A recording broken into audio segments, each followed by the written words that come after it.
Now, French President Emmanuel Macron has spoken out, saying that Brexit has impoverished the UK and failed to solve our immigration problems. He didn't stop there and went on to say that all European nationalists were actually hidden Brexiteers ahead of the European elections in June this year.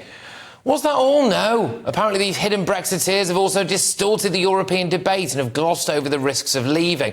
Joining me now is former Conservative Minister Ann Widdecombe. Ann, thank you very much. What do you make of this from Emmanuel Macron, casting shade on Britain and Brexiteers? Well, I like the way he says hidden Brexiteers.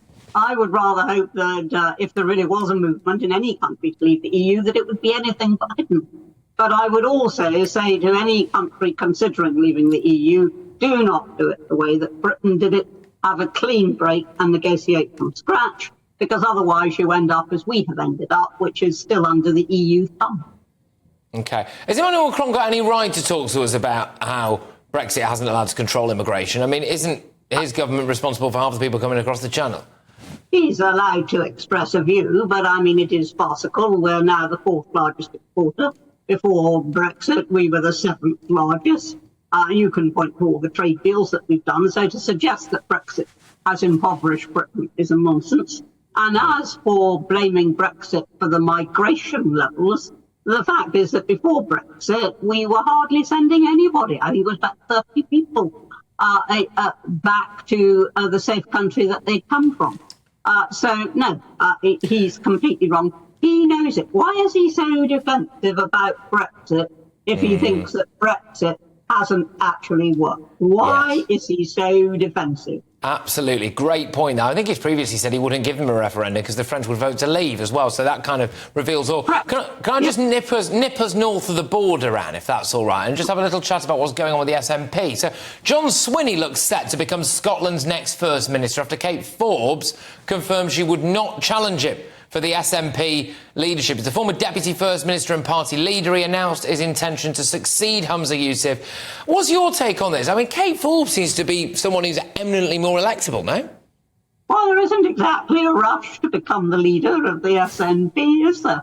And I think that speaks volumes. I mean, why would you rush to lead a lost cause? So I'm not surprised that the competition isn't, exciting for the leadership, but whoever gets it, it will be the same old SNP, which has left Scotland in a very bad state.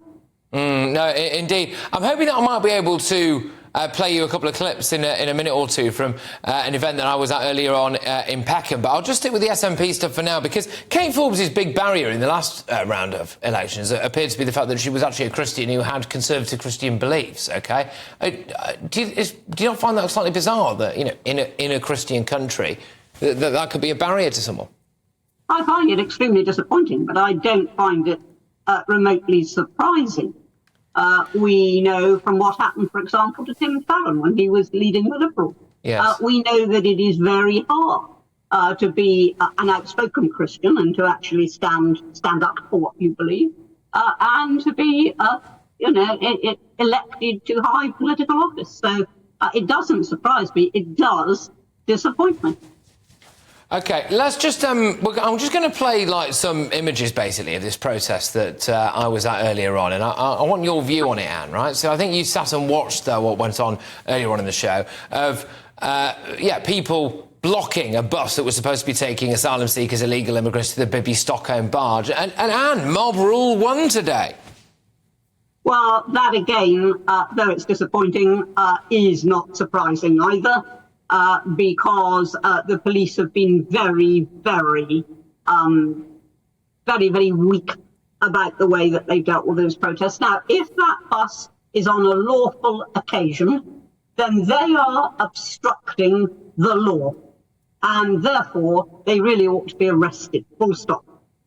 I mean, the police say that they've arrested 45 people, but, I mean, I was there for a couple of hours. The whole thing went on 4 hours, and they'd already slashed the tyres, put the Lime bikes underneath the bus and blockaded it and done absolutely everything else. 4 hours by the time that 45 people were arrested. You know, what would you have done differently? Quick, decisive action? And, Anne, where are the police horses? Where's the riot gear? Or are this not just protesting about the wrong thing? Patrick, where is the water cannon which Boris installed in London and was then vetoed by Theresa May.